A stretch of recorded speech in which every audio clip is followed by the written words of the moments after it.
Yeah. First, let me say something about Freakin' Candy's book. I do not recommend that book. Prefer that no one ever read it. It's only marginally better than Percy Graves' work. Criticisms of his 16 Crucified Saviors, which you can find at the secular web, apply almost as much to Freakin' Candy. Their research is on key parts it's shoddy, and their source citations minimal and problematic. There's no way to know when they've gotten something right or wrong without redoing all their research, which makes their book useless. And that's the same complaint I had against Graves' book. To figure out what's in there that's even correct, you have to completely redo the whole work, and why even read the book if you're just going to do all the work yourself anyway? Well, I've done a count recently of 1,200 sources on the resurrection, everything published since 1975 in German, French, and English. And I went back and I looked how many of these scholars who hold university chairs, for example, how many of them who are not Christians, who do not hold to the resurrection, how many of them would say that in any way the mystery gods are a potential inspiration for Christianity? And I can count the number of skeptics on one hand. I can count them on one hand out of 1,200 scholars. It is true that accounts exist of pagan gods who rose from the dead. However, none of these predate Christianity. None of them are contemporary with Jesus. In fact, the first doesn't occur until Adonis, one of the pagan gods, and he is about 150. Now, the religion of Adonis is much older than Christianity. It predates Jesus. But the part about Adonis coming back from the dead postdates Jesus by about 120 years. And he's the earliest. So, who's copying who if we're going to say someone's copying?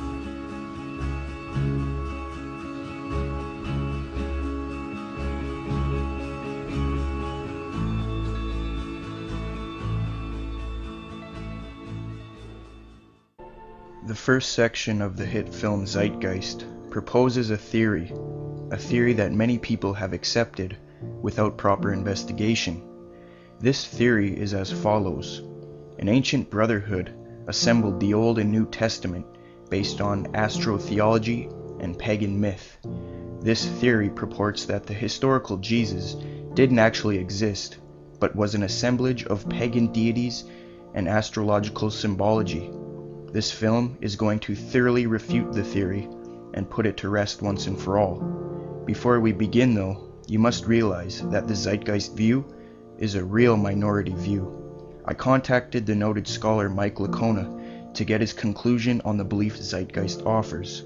His response is as follows. There are as many non-Christian sources who mention Jesus within 150 years of his life as there are who mention the Roman emperor contemporary with Jesus' ministry within 150 years of his life. Those who propose that Jesus never existed must reasonably account for these sources, while those who try to believe their arguments are reasonable, they have not convinced many. In fact, I am not aware of a single widely respected scholar in the world who holds the position that Jesus never existed. Even critical atheist scholars such as Richard Carrier and Dr. Bob Price have rejected Zeitgeist sources such as Acharya S.'s The Christ Conspiracy and Percy Graves' 16 Crucified Saviors. As Dr. Bob Price remarks, she is quick to state as bald fact what turn out to be, once one chases down her sources, either wild speculation or complex inference from a chain of complicated data open to many interpretations.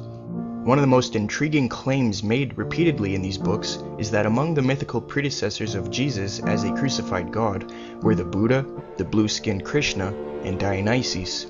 Is there any basis to these claims which Murdoch just drops like a ton of bricks? Again, she does not explain where they come from, much less why no available book on Buddha, Krishna, or Dionysus contains a crucifixion account. When Murdoch speaks of the Christ Conspiracy, she means it. She really believes that people got together and cooked up early Christianity like a network sitcom. Richard Carrier states, the world's 16 crucified saviors, or Christianity before Christ, is unreliable, but no comprehensive critique exists. Most scholars immediately recognize many of his findings as unsupported and dismiss Graves as useless. Graves often does not distinguish his opinions and theories from what his sources and evidence actually state. Graves does little or no source analysis or formal textual criticism. Now that you have a brief understanding of what Christian and non-Christian scholars think of Zeitgeist, let's examine the film's claims of these supposed similarities to Jesus. They first bring up Horus. Now, December 25th is of no relevance because the New Testament does not mention the date. Most scholars hold that Jesus was born in the spring. It wasn't until halfway through the 4th century that December 25th was added by the Roman Catholic Church. This says nothing about Christian origins because Christianity was around for roughly 300 years already. Moreover, nowhere in the Egyptian record does it specify the birth date of Horus, son of Isis and Osiris. Mere speculation is offered for the birth date of the other Horuses. There is no evidence that Isis was a virgin in the myth. The onus of proof is on Zeitgeist. Seth dismembered Osiris, then Isis put his dead body back together and had intercourse with it. In some versions, she used a handmade phallus since she wasn't able to find that part of her husband, so it was not a virgin birth. In the original story it says, quote, "She drew from him his essence according to a hymn to Osiris and the legend of the origin of Horus. Since she drew from him his essence or sperm, there is no virgin birth. As Egyptian scholar Richard Wilkinson remarks, through her magic, Isis revivified the sexual member of Osiris and became pregnant by him, eventually giving birth to their child Horus," unquote. And as Franco's Dunand urges, quote, "After having sexual intercourse, in the form of a bird, with the dead god she restored to life, she gave birth," unquote. This does not constitute as a parallel if you know the New Testament. Since this is so weak, Acharya S. claims Isis is the constellation of Virgo, the Virgin. When pressed for documentation, no substantiation is offered for the Isis-Virgo connection at all. In regard to Isis being called Isis Mary, I could find no scholarly information to substantiate this.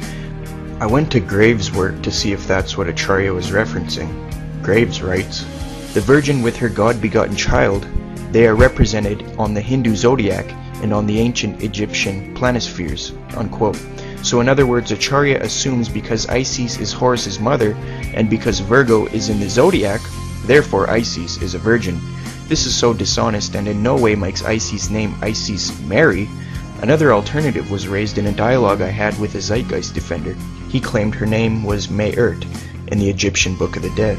I went to Alfred Wiedemann, an expert Egyptologist who wrote Religion of the Ancient Egyptians. He writes, "Come at all, I am the cow Mayurt." The effect, the writing was made by the cow, Isis, as identified with Mayurt, for her son Horus. Mayurt is the celestial cow, the goddess who gave birth to the sky when nothing else existed. That is where the idea of Isis Mary comes from. Again, it has nothing to do with the name Mary in the Bible, and Mayurt isn't even spelled similar to Mary, and it doesn't even sound the same. All Zeitgeist is doing here is playing word games. As for the Star in the East claim, since there is no such myth in the Horus story, Acharya goes to astrotheology and claims that the 3 stars in Orion's belt align with Sirius, or the supposed star in the east on December 25th, which in turn point to the sun's birth, or Horus's birth.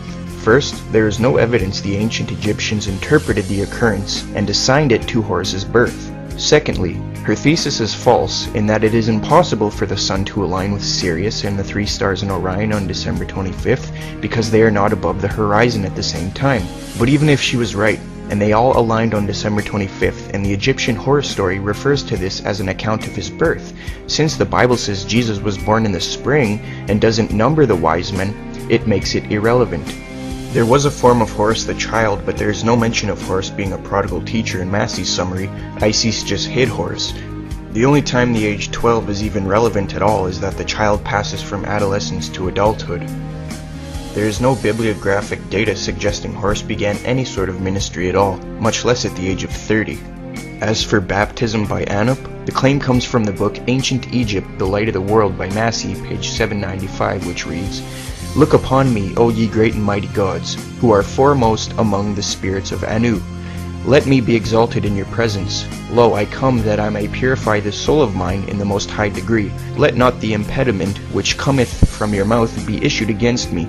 Let me be purified in the lake of Epiquas. Let me plunge into the divine pool beneath the 2 divine sycamoros of heaven and earth," unquote. Baptism by Anup is never actually depicted or carried out and thus never mentioned. It is simply a product of ad lib or superimposing onto the actual story. Notice all that it says is Horus is asking for edification and forgiveness. This is merely an example of amplification of what the Egyptian glyph chronicles. The source citation is therefore inadequate. The original source that mentions Anup the Baptizer is not Egyptian, it is Gerald Massey. Massey never mentions where this name is mentioned in any Egyptian text. The fact is that Anup the Baptizer does not exist in any Egyptian text whatsoever. The name Anup is a misspelling of the Egyptian Anubis. He never baptized Horus in any Egyptian text. Anubis wasn't even a baptizer, he was an embalmer. He was a great protector of God, guiding the soul through the underworld, and is usually depicted as a jackal-headed or wild dog-headed man, or a reclining black jackal. I don't see any parallel to Matthew which says, "Then Jesus came from Galilee to the Jordan to be baptized by John. But John tried to deter him, saying, 'I need to be baptized by you, and do you come to me?' Jesus replied, 'Let it be so now. It is proper for us to do this to fulfill all righteousness.'" Jesus was baptized because he had to fulfill the legal requirements for entering into priesthood. The supposed unverified text does not even state Horus was 30 when baptized, or even objectively baptized at all for that matter. It's just unreliable and subjective. As Dr. William Lane Craig notes, we find almost no trace of cults of dying and rising gods in 1st century Palestine, unquote. So if these cults weren't even in 1st century Palestine, how would the early church construct baptism based on Horus? Until and unless the Zeitgeist people verify the presence in 1st century Palestine and gain a consensus on the supposed baptism of Horus, I cannot accept this thesis. Massey is unreliable and rejected by modern scholarship. Zeitgeist claims Horus had 12 disciples. Horus had 16 followers, a group of followers called Mensu, and 4 disciples called Hero Shemzu. Since you cannot find 12 disciples in the Horus myth, Acharya then turns to the zodiac calendar as evidence. This is all based off the assumption that the Egyptians saw 12 signs as Horus's disciples, which there is no evidence of. The sun does pass through the 12 signs, but Jesus does not pass through his 12 disciples in any fashion similar to the zodiac. If the Bible was based off the zodiac, we would expect to see the similar movement through the disciples. Answeringinfidels.com reports, the 12 apostles were most certainly assigned because of the 12 tribes of Judah. Skeptics might say that the 12 tribes of Judah were based off the zodiac, but the division of the 12 signs of the zodiac didn't occur until the 5th century BC, well after the 12 tribes. It seems then the only evidence that Acharya has is the number 12. As Mike Lacona states, quote, Miss Murdoch also holds that when we see 12 figures in the Bible, that these are representative of the 12 zodiac signs, she writes. In reality, it is no accident that there are 12 patriarchs, 12 tribes of Israel, and 12 disciples, 12 being the number of astrological signs. If we want to accept her thoughts on this, we also need to accept that Dunkin' Donuts is owned by an astrologer, since they give a discount when you buy a dozen donuts. Grocery stores are also run by astrologers, since you buy eggs by the dozen. Even our legal system must be influenced by astrology, since there are 12 jurors. When you want to see astrology in something, you see it, even when it requires that you read in foreign meanings into the text. We also have numerous evidence for the original disciples of Jesus. For example, towards the end of the 1st century, Clement writes, quote, Peter through unrighteous envy endured not 1 or 2, but numerous labors, and when he had at length suffered martyrdom, departed to the place of glory due to him, unquote. In regard to miracles, there is some magic associated with Horus, but this is with Horus the child, not Horus the elder or his adult forms. He was known for warding off dangerous creatures such as crocodiles and other beasts. Horus on the crocodile was a common manifestation of the importance of the Horus healing ritual. The healing of Horus from scorpion stings by Isis is noted. Power of healing seems to come from his mother Isis, who is indeed the goddess of immense magical power. He never exorcised demons or raised his father from the dead. Not one miracle that Jesus did can be found in the Horus story. Horus never walked on water, he was merely thrown in the water, and because of this fact, defenders of Zeitgeist say that he was in the sky, and the sky looks like water. This is just pathetic and not even worth responding to, though. There is no evidence for the titles Zeitgeist listed. The forms of Horus are Horus the child, magical titles such as Horus on the crocodile, Horus as the son of Isis and Osiris, pillar of his mother, and Horus as the sun god, lord of the sky, god of the east, Horus of the horizon, and later associated with Ra.